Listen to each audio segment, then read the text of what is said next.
Namaste people, welcome to our channel. Today's our topic is relation between E and V. Now let's consider this figure. Here point A and point B. The potential difference between this point A and point B is independent of the path taken. అంటే ఇక్కడ potential difference అనేది independent, దేని మీద depend కాదు. And next అంటే time change అయినా time shift అయినా కానీ this does not change this potential difference at point A and point B. And here మనకి ఇది రివర్స్ డైరెక్షన్లో ఉంది కాబట్టి I'm taking that VBA is equal to minus VAB తీసుకున్నప్పుడు మనం ఈ రెండింటిని యాడ్ చేస్తే VBA plus VAB is equal to ఇక్కడ నేను ఏం చేస్తున్నా లైన్ ఇంటిగ్రల్ అనేది తీసుకున్నా కాబట్టి డిఎల్ దిస్ అలాంగ్ విత్ ఏ. ఇక్కడ మనకి కర్ల్ అనేది 0 ఉంది. అండ్ నెక్స్ట్ మనం ఇక్కడ లైన్ ఇంటిగ్రల్ ఈకి మనకి ఇది క్లోజ్డ్ పాత్. ఎక్కడ కానీ మనకి ఇక్కడ ఓపెన్ లేదు కదా, సో ఇది క్లోజ్డ్ పాత్ కాబట్టి ఇక్కడ మనకి 0. అండ్ ఇక్కడ మనకి ఏంటిదంటే మ్యాటర్ ఏంటిదంటే ఇక్కడ ఎటువంటి వర్క్ అనేది జరగదు. ఇప్పుడు మనకి ఈ క్లోజ్డ్ పాత్లో ఈ ఎలక్ట్రిక్ ఫీల్డ్లో మనకి ఛార్జ్ అనేది మూవింగ్ అవుతుంది కానీ ఇక్కడ మనకి వర్క్ అనేది అవ్వట్లేదు. సో ఇక్కడ నేను ఏం చేస్తున్నా అంటే అప్లై స్టోక్స్ థీరం అనే ఈక్వేషన్ నెంబర్ 1కి స్టోక్స్ థీరం అప్లై చేయాలి. స్టోక్స్ థీరం అప్లై చేసినప్పుడు ఇక్కడ లైన్ ఇంటిగ్రల్ కాబట్టి integral L E into dl is equal to next yes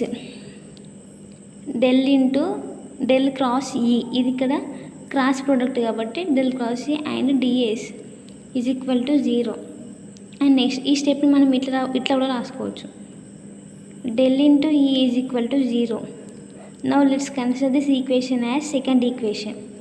ఎందుకంటే ఇక్కడ ఫస్ట్ ఆఫ్ ఆల్ మనకి ఈకి అనేది కర్ల్ అనేది 0 ఉంటుంది కాబట్టి is equal to 0. And this is the first equation and this is the second equation. Now ఇప్పుడు మనం ఏం చేయాలంటే ఇప్పుడు ఏ వెక్టర్ ఫీల్డ్లో అయినా ఈ ఈక్వేషన్ 1 అండ్ ఈక్వేషన్ 2 అనేది సాటిస్ఫై అయితే దాన్ని ఆ కండిషన్ని మనం ఏమంటామంటే కన్జర్వేటివ్ అని అనొచ్చు, ఆర్ ఎల్స్ ఇర్రేషన్ అని కూడా అనొచ్చు.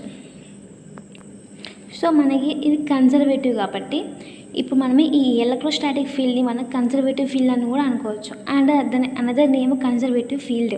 అండ్ నెక్స్ట్ మనకి ఈక్వేషన్ నెంబర్ 1 వచ్చింది, ఈక్వేషన్ 2 వచ్చింది కదా. ఇప్పుడు ఏంటిది మనకి డెల్ క్రాస్ ఈ ఈజ్ ఈక్వల్ టు 0. సో మనకి ఇది మ్యాక్స్వెల్ సెకండ్ ఈక్వేషన్. సో మనకి ఈ స్టాటిక్ ఫీల్డ్లో ఇది మనకి Maxwell second equation.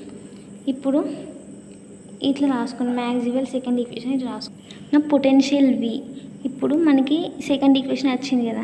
Next potential V is equal to minus integral E into dl. మనకి potential V is equal to minus integral E into dl కదా. ఇప్పుడు మనం దీనికి డివి అప్లై చేస్తున్నాం d. So to dl dV is equal to minus E into dl. ఇక్కడ here we using the dot product. So మనం దీన్ని ఎట్లా రాసుకోవచ్చు అంటే E bar into dx ax plus dy ay plus dz az. ఇప్పుడు మనకి ఇది వచ్చింది కదా. సో మనం then dV is equal to here minus Ex dx, sorry ఇది minus Ey dy minus Ez dz. So this is the third equation we get. So మనకి first equation వచ్చింది, second వచ్చింది, థర్డ్ వచ్చింది. ఇప్పుడు as we know that V is equal to minus integral E into dl కదా. ఇప్పుడు మనం then dV is equal to minus E into dl. మనకి ఇప్పుడు ఈ ఈక్వేషన్ వచ్చింది. ఇప్పుడు మనం Ex ax plus Ey ay plus Ez az into dx ax plus dy ay plus dz az. So I'm writing both equations. Then dv is equal to minus ex dx minus ey dy minus ez dz. And this is the, and here this differential equation in v from calculus. Then dv is equal to rho v by rho x dx plus rho v by rho y dy plus రో v by rho z dz. And next ఇప్పుడు ఈ వచ్చే రెండు equation అనేది compare చేయాలి. Comparing both equations, then we get here Ex is equal to minus rho v by rho x, Ey is equal to rho v by rho y, and next Ez is equal to minus rho v by rho z. Thus మనకి ఇక్కడ ఏం తెలిసింది, E is equal to minus del into v. So ఇప్పుడు మనకి ఇక్కడ E అనేది ఏంటిది, ఈ అనేది electric field intensity, and here మనకి ఈ V అనేది గ్రేడియంట్ ఆఫ్ వెక్టర్ V. ఇప్పుడు సో మనకి వచ్చిన ఈక్వేషన్కి మనం కర్ల్ అప్లై చేయాలి. మనకి కర్ల్ అంటే ఏంటిది, curl of E is equal to 0 కదా.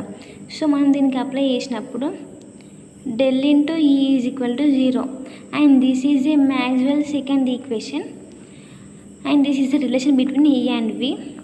and this is our video guys. Video కనుక అర్థమైతే లైక్ చేయండి, షేర్ చేయండి, సబ్స్క్రైబ్ చేయండి.